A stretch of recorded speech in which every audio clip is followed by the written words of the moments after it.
मैं आपसे करा देती हूँ, परिचय करा देती हूँ हमारे साथ कौन कौन है। देखिए हमारे साथ यहाँ स्टूडियो में इस वक्त मेरे साथ डॉक्टर स्वाति माहेश्वरी जुड़ी हुई हैं। जानेंगे हम इनसे कि आखिर क्या वजह है और क्यों आखिर इस तरह के जो केसेस हैं वो अब इतने बढ़ गए हैं लोगों के जहन में। स्वाति, बहुत स्वागत है आपका एबीपी न्यूज पर। मैं आप ही से समझना चाहती हूँ, आपके मन में भी ये सवाल आ रहा होगा, हाल फिलहाल इतने सारे केसेस, वो भी इस तरह के कि चलते फिरते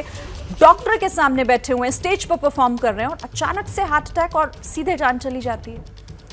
देखिए, हमारे लिए ये समझना बहुत ज़रूरी है शरीर की हेल्थ जो है वो एक होलिस्टिक इशू है, यानी कि उसको टोटलिटी में देखना ज़रूरी होता है। कई बार हम ये सोचते हैं कि एक्सरसाइज तो कर रहे हैं या हम कोई और चीज़ ऐसी जो जीवन शैली में करनी चाहिए वो कर रहे हैं और शायद इस वजह से अब हमारी हेल्थ बहुत अच्छी होगी, लेकिन बहुत सारे पहलू हैं जो कि हमारी सेहत पर असर डालते हैं, जैसे कि हमारी जीवन शैली कैसी है, हमारा मानसिक तनाव का जो दर है वो कैसा है, हम खान पान कैसा रखते हैं, हमारा सोना कैसा है, क्या हम कुछ एक्सरसाइज करते हैं या नहीं, हम जो काम कर रहे हैं वो किस तरह का काम है, उसमें क्या तनाव बहुत ज़्यादा हमारे ऊपर पड़ता है। तो ये सभी चीज़ें हमारी सेहत को निर्धारित करती हैं और कई बार हम ऐसी चीज़ों के चक्कर में भी पड़ जाते हैं जैसे नशा हो गया, और बहुत सारे लोग स्मोकिंग भी करते हैं, शराब का सेवन भी करते हैं, और ये सभी चीज़ें हमारे शरीर पर बुरा असर डालती हैं और इनका भी असर हम देखते हैं। देखिए, एक कहावत है जहाँ कहते हैं कि बैड डाइट अगर आप ले रहे हैं तो exercise can not be a solution, यानी कि ऐसा नहीं है कि हम बुरा सब खाते रहें और एक तरफ से एक्सरसाइज करते रहें और सोचे कि एक्सरसाइज तो कर रहे हैं। तो बहुत सारी चीज़ें हैं जिनकी तरफ हमें ध्यान देने की ज़रूरत है। कई बार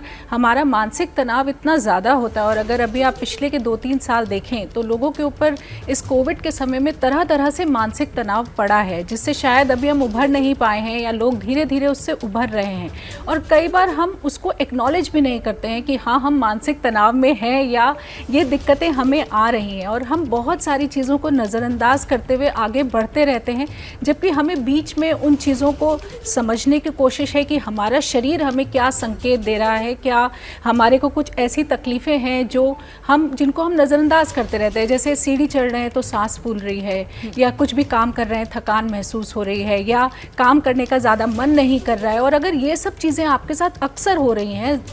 काफ़ी रूटीनली हो रही हैं, तो आपको ज़रूर इनको नज़रअंदाज नहीं करना चाहिए और हमें इन चीज़ों की तरफ ध्यान देकर के डॉक्टर से संपर्क करके अपने टेस्ट कराने चाहिए, जानना चाहिए कि जो हमारे शरीर के अंदर की कुछ चीज़ों की फेरबदल तो नहीं हुई है, कोई परिवर्तन तो नहीं हो रहा है, क्या हमें कुछ दवाइयाँ लेने की या सप्लीमेंट्स लेने की, या हमें अपने खाने में क्या चेंज करने की ज़रूरत है जिससे कि जो हमें डेफिशिएंसीज हो रही हैं बॉडी में वो ना हो। तो इन चीज़ों की तरफ अगर हम ध्यान दें और साथ ही में तब हम ये एक्सरसाइज और इन सब चीज़ों का जो सही फ़ायदा है वो उठा सकते हैं। लेकिन जैसे हमने अभी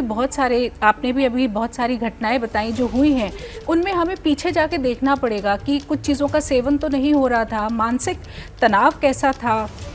क्या कोई पीछे बीमारी हुई थी। और अभी कोविड को भी अगर हम देखें तो कोविड ने भी दिल के ऊपर बुरा असर डाला है। बहुत सारे ऐसे मामले सामने आए हैं जहां कोविड से ठीक होने के बाद दिल के ऊपर बुरा असर पड़ा है, क्योंकि कोविड का जो वायरस है वो हमारी जो खून की धमनियां हैं उन पर भी बुरा प्रभाव डालता है, और जो हृदय की मांसपेशियां होती हैं उन पर भी बुरा प्रभाव डालता है। इसलिए कई बार जो लोग कोविड से ठीक हो रहे होते हैं वो इस तरह की बातें बोलते हैं कि हमें अपनी धड़कन जो है सामान्य महसूस नहीं होती।